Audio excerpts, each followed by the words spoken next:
config de ouf.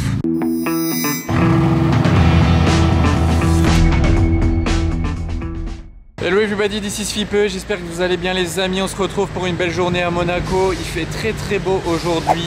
Après oui, je vous l'accorde, ça veut rien dire, même un jour où il fait pas beau à Monaco, vous pouvez voir des voitures de fou, ça reste Monaco. Mais c'est quand même plus plaisant lorsque c'est une belle journée comme aujourd'hui. Petite info, il y a les soldes d'hiver sur mon site internet si vous cherchez une casquette, un pull pour l'hiver, même un t-shirt déjà pour l'été prochain ou pour mettre sous le pull, peu importe, il y a les soldes d'hiver et vous pouvez retrouver le lien juste ici. Regardez celui-là, il a les jantes bleues, je l'avais jamais vu. Il est bleu, jante bleue.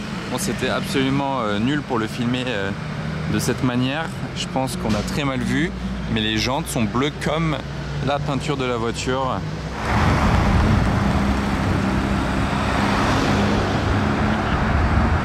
Qu'est-ce qu'il y a sur la digue là-bas? Je vois 3 voitures. Ok, il y a un petit shooting McLaren, Artura, Range Rover et Porsche Boxster. Et là, ah mais ça c'est le Maybach EQC. Je l'avais vu à New York mais j'en ai jamais vu à Monaco encore. Attendez une seconde parce que moi j'ai filmé ça mais je viens de remarquer quelque chose. Il y a d'autres voitures. Ici, une F430 Spider et une Porsche Carrera jaune. Et c'est tout ou pas? Parce que là, ça n'en finit pas les voitures sur la digue. Et on a un peu plus proche de nous un DBX 707 qu'on reconnaît tout de suite directement avec les 4 sorties d'échappement. Il n'y a pas de doute, c'est le 707. Qui était d'ailleurs, soit dit en passant, le 4x4 le plus puissant du marché lorsqu'il est sorti et ça a duré quelques mois. Il fait 707 chevaux comme je l'ai dit. Mais à présent, on a le Ferrari Purosangue qui fait 725 chevaux, donc il a dépassé. Sur le papier, ok, le Purosangue est plus puissant, mais à voir si vraiment on voit une vraie différence pour 18 chevaux de plus sur une voiture de ce poids-là. Bon, c'est peut-être pas ça qui va changer tout. Le design de cette voiture quand même, il est tellement unique et spécial.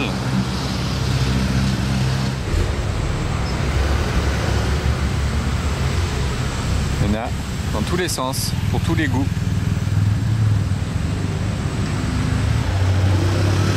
Franchement, à part sur la Côte d'Azur et à Paris, où est-ce que vous verrez des Bentley Mulsanne en plaque française? C'est vraiment improbable. Et je pense vraiment, je vous mets au défi d'en trouver une ailleurs qu'à Paris et sur la Côte d'Azur, ailleurs en France. Et la nouvelle Aston Martin Vanquish, je vous l'ai filmé déjà l'autre fois. Mais je ne m'en lasse pas, car c'est une belle nouveauté. Ça, c'est la vraie classe à l'anglaise, il n'y a pas d'autre mot. Avec le V12.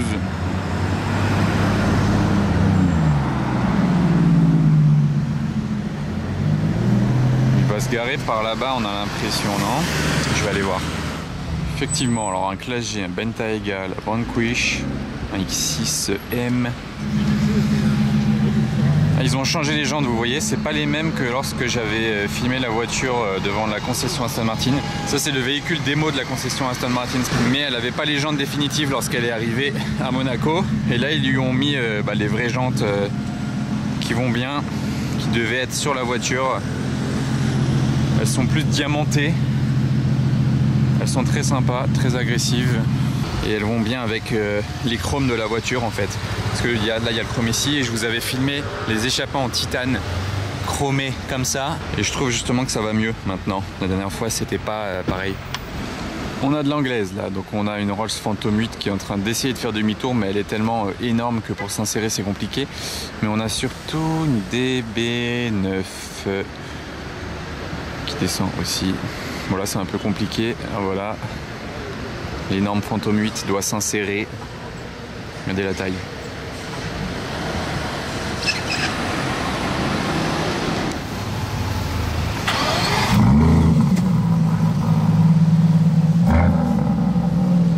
Bon, on part en petite balade les amis dans la nouvelle Vanquish. Le siège d'ailleurs, très bien fini.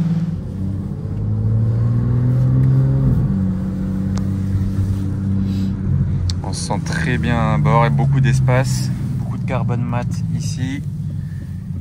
Petit rétro comme ça qui ressemble un peu à ceux de la Vantage. Et ce qui est ouf aussi, c'est bon, il y a de l'espace derrière, c'est très bien designé à l'arrière, c'est pas juste de l'espace voilà pour dire qu'il y a de l'espace, je trouve ça beau. Et il y a beaucoup de lumière parce qu'il y a le toit panoramique de série sur la voiture. Tout le toit vitré, c'est de série. Donc ça, c'est un petit détail très sympa. Et l'intérieur, ici, la console centrale ressemble un peu à la Vantage. Je vous l'ai montré l'autre fois déjà. Bon, il y a des petites différences, certes, mais c'est le même esprit des nouvelles Aston Martin. Avec ce grand écran ici tactile, comme sur le nouveau DBX également. Tout ça en cuir. Ici, là, le petit détail, vous voyez, par soleil en cuir. Pas de lumière d'ailleurs, je crois. Non. Évidemment, nous avons activé l'échappement. On peut l'ouvrir, on peut régler la suspension, on peut mettre les sièges chauffants, les sièges ventilés. Le bouton pour démarrer, il est là. Ça, c'est la boîte de vitesse. Ah, voilà. D'ailleurs, là, c'était le start and stop qu'on vient de désactiver. Belle journée, là. Vous baladez dans Monaco en Vanquish. C'est pas beau, ça, les amis? Belle balade.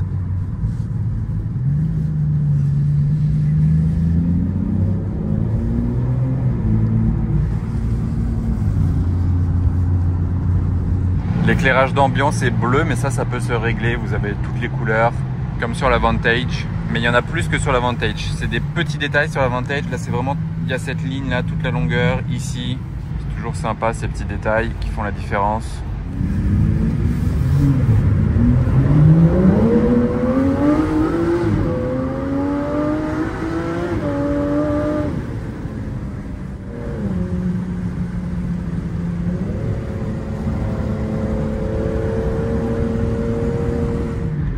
Waouh!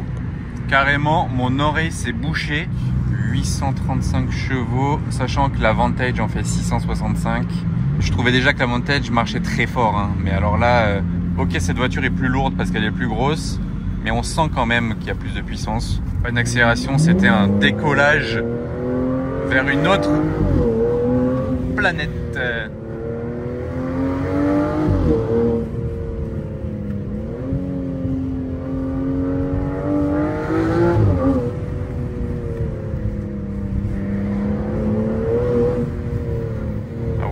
L'efficacité de la voiture à tous les niveaux, tant l'accélération, tant la tenue de route, les placements, le freinage très efficace.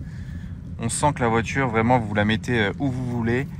Retour dans Monaco, accueilli par des belles vitrines. Droite et gauche. Et d'ailleurs, regardez la vitre de la voiture, de la Vanquish, c'est du double vitrage. Je ne sais pas si vous arrivez à voir l'épaisseur de la vitre, et surtout un petit détail aussi qui fait la différence, c'est que la vitre, quand on la monte ou la baisse, elle fait pas un bruit. Je trouve qu'elle est très discrète. Bon, là déjà, voilà, j'ai fermé le double vitrage, il n'y a plus un bruit, vraiment, c'est très insonorisé. Et là, quand j'ouvre, voilà, elle est très douce quand elle s'ouvre, je trouve, je sais pas, c'est agréable.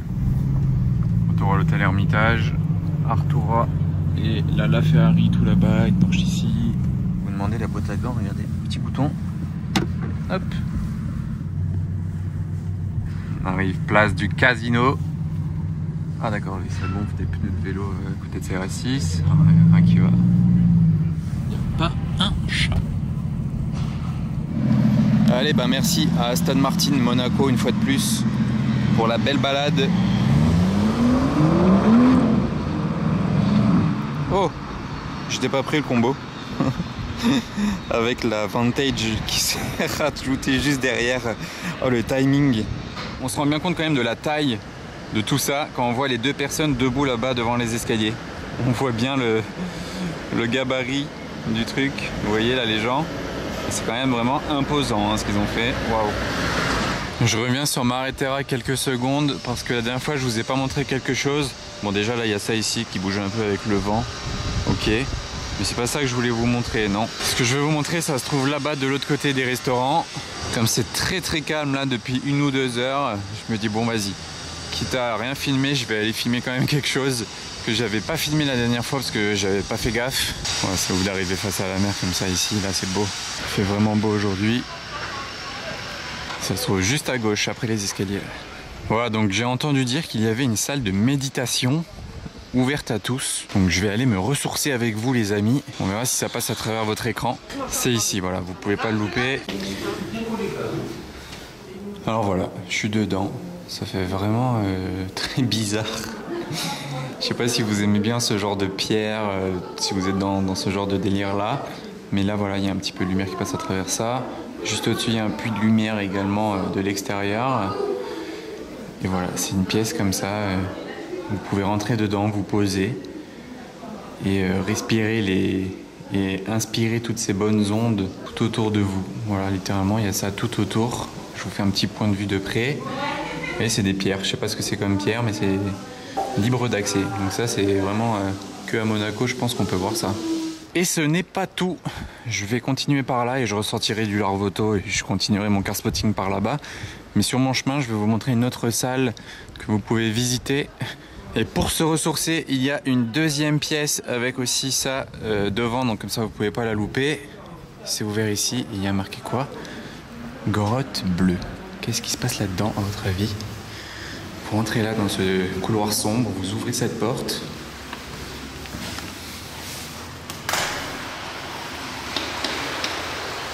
Et là, on a l'impression qu'on n'a pas le droit d'être là, mais si, c'est vraiment pour venir. Et on peut voir, oula, les fondations de Mare Terra dans la mer. Et écoutez juste le bruit de l'eau qui résonne dans cette pièce-là. Et bon, là, il n'y a pas beaucoup de vent, donc il n'y a pas beaucoup de vagues, il n'y a rien de spécial. On entend un... Je sais pas si vous entendez, il n'y a pas beaucoup de vagues aujourd'hui, mais il suffit qu'il y ait un petit peu plus de vagues et vraiment ça fait une caisse de résonance dans cette pièce. Et voilà, on entend le bruit des vagues et franchement, vous vous posez ici, vous fermez les yeux et c'est magique.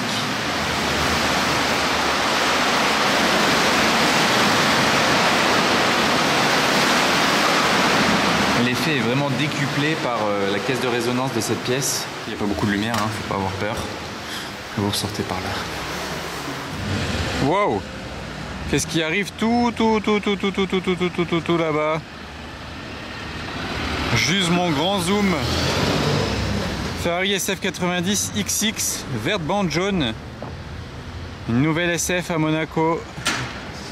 Une nouvelle SF XX surtout à Monaco. Wow. Waouh, waouh, waouh. Et non, ce n'est pas la SFXX verte que j'ai filmée il y a quelques jours ou semaines dans un vlog. Celle-ci a des bandes jaunes, un numéro 38 sur le côté. Il y a moyen que ce soit le même vert, oui, le Green Jewel.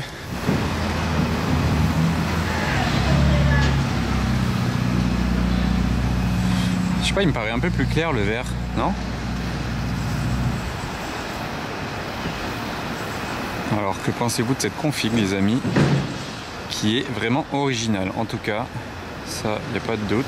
Petit détail, celle-ci est une Spider et non une coupée comme la verte de l'autre fois. Au-delà d'avoir des détails jaunes que l'autre n'avait pas, celle-ci c'est une Spider. Donc quand même une grosse différence. Un petit détail qui change, là c'est carrément le toit qui peut s'ouvrir.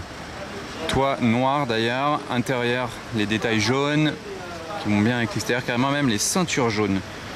Sympa, original la plaque sur la vitre, très original. Bon, je vous rassure, c'est une plaque provisoire de garage, hein. Elle est juste collée là, le temps de la bouger d'un point A à un point B. Et là en l'occurrence le point B, bah, c'est la concession Ferrari, il risque de la rentrer dedans d'ici quelques secondes ou minutes. Vu d'ici, je vous la montre comme ça. Ça me sidère à chaque fois, comme on dirait pas une SF90, à quel point ils ont modifié la voiture, surtout l'arrière, un peu partout certes, mais surtout l'arrière je trouve, ils ont vraiment fait un véhicule de dingue à partir de la SF90 et j'aime beaucoup la SFXX, bien plus que la SF au final, mais bon après c'est deux voitures différentes hein, au final, mais waouh, c'est dingue. Les jantes carbone, vous l'aurez remarqué par vous-même, et là si on zoome, il y a marqué que c'est une Spider, on ne peut pas se tromper, XX Spider. Vous voyez la ligne lumineuse.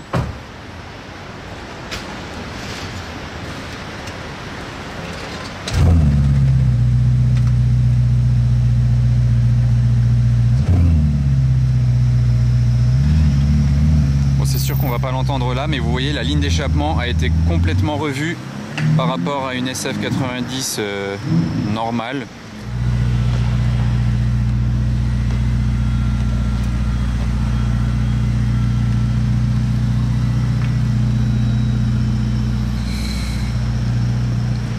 il y a tout le kit, il y a 30 chevaux de plus que sur la SF. Waouh, le gars derrière là, qui est passé en courant. Il y a 30 chevaux, donc elle a 1030 chevaux. Donc plus puissante et plus légère.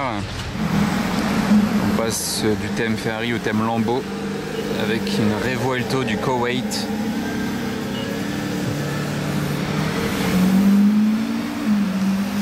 Et ça y est, il y a la SFXX là, mais elle n'est pas à côté de l'autre. En fait, le bon mot pour définir la différence entre une SFXX d'une Stradale, c'est qu'ils l'ont radicalisée esthétiquement, comme à la conduite, au ressenti derrière le volant. Par contre, celle-ci, il n'a pas les options du carbone. Vous voyez, ça, c'est pas en carbone, par exemple. Si on regarde sur celle-ci, je crois que c'est en carbone. Effectivement, ça brille un petit peu plus, vous voyez. Là, c'est en carbone. Ça, c'est la livrée classique du Mans. Petit start and stop sur la Stone V8 Vantage.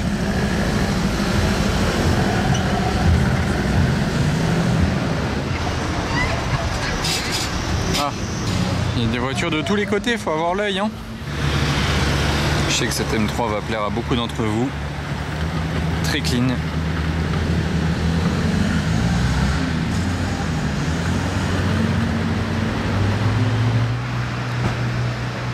Je sais que la M3 Touring est très populaire. Bon, d'ailleurs, elle est derrière une C63 coupée. Mais elle plaît beaucoup, la M3 Touring. Petite option là, supplémentaire sur le côté. Bah, à présent, on a une Porsche Turbo et une GTR. Un autre combo de 2 missiles.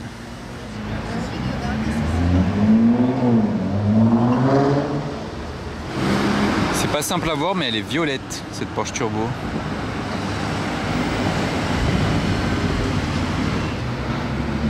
Avec la tête est rouge, derrière la R8 rouge. V10, hop.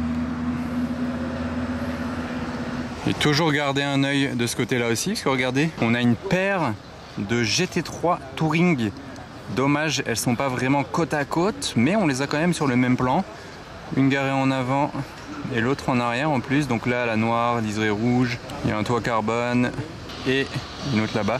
En fait, j'ai remarqué quelque chose sur les GT3 Touring, elles sont très souvent de configuration très sobre. C'est vrai que de base, une GT3 Touring, c'est censé être comme une GT3, mais plus discrète, plus sobre. Il n'y a pas l'aileron, vraiment, elle passe beaucoup plus inaperçue. Si quelqu'un ne s'y connaît pas, il ne voit pas de différence entre celle-ci et une simple Carrera. J'ai l'impression que les gens prennent des configurations en conséquence et pas du jaune, du rouge, du vert. Je viens de faire cette petite observation du coup, vu que là j'en ai deux sous les yeux. Bah tiens, la R8 est posée ici par les voituriers. Et chose assez rare, on a un combo, on en a une autre ici. Première génération des R8. Les R8 de base qui est sorti il y a tellement longtemps maintenant. Je saurais même plus dire en quelle année, mais je crois que j'étais au collège quand elle est sortie. Vraiment, c'est à l'ancienne. Celle-ci est un peu plus récente. On voit la différence quand même. En plus, elle a les belles jantes des R8 V10. Et après le combo d'Audi R8, on a un combo plutôt sympa de Revuelto. Les deux noirs mat en plus de ça. C'est sympa à voir comme petit combo. Regardez la plaque aussi du Cullinan là. D'ailleurs on peut remarquer qu'elles n'ont pas les mêmes jantes, ces deux Revuelto. Là on a pas mal de bâtons comme ça. Et ici on a ces jantes. Elle fait pas mal de bruit cette Porsche Turbo.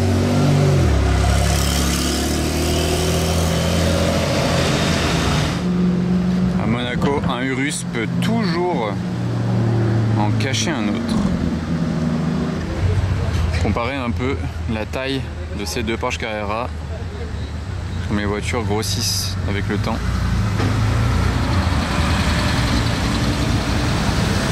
Très stylé cette 2,7 litres.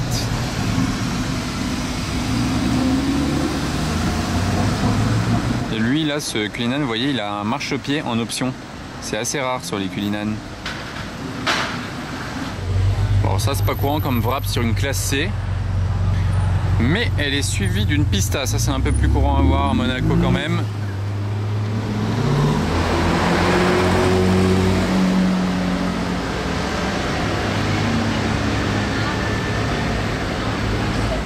S63 599 à présent.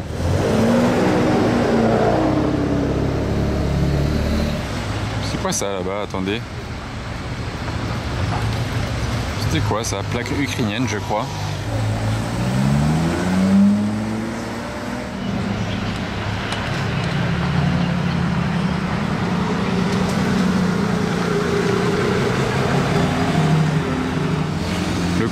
Porsche parfait pour certaines personnes, je pense.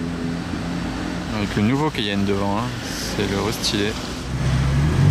Il a changé les ampoules de ses phares. Hein. C'est pas ceux d'époque, on dirait.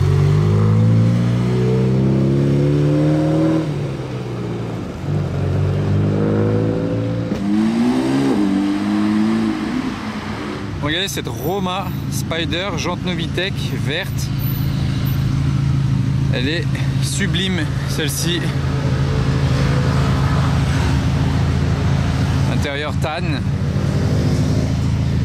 Franchement, une config de ouf qui sort de l'ordinaire et qui fait plaisir à voir. Les jantes Novitec, franchement, sur les Ferrari, moi je dis toujours oui. Pas de plaque devant, on dirait. Peut-être que ça vous parle, une Ferrari verte à Monaco avec une très belle config, un peu de Novitec. D'ailleurs, le carbone à l'arrière, il est vert ou quoi?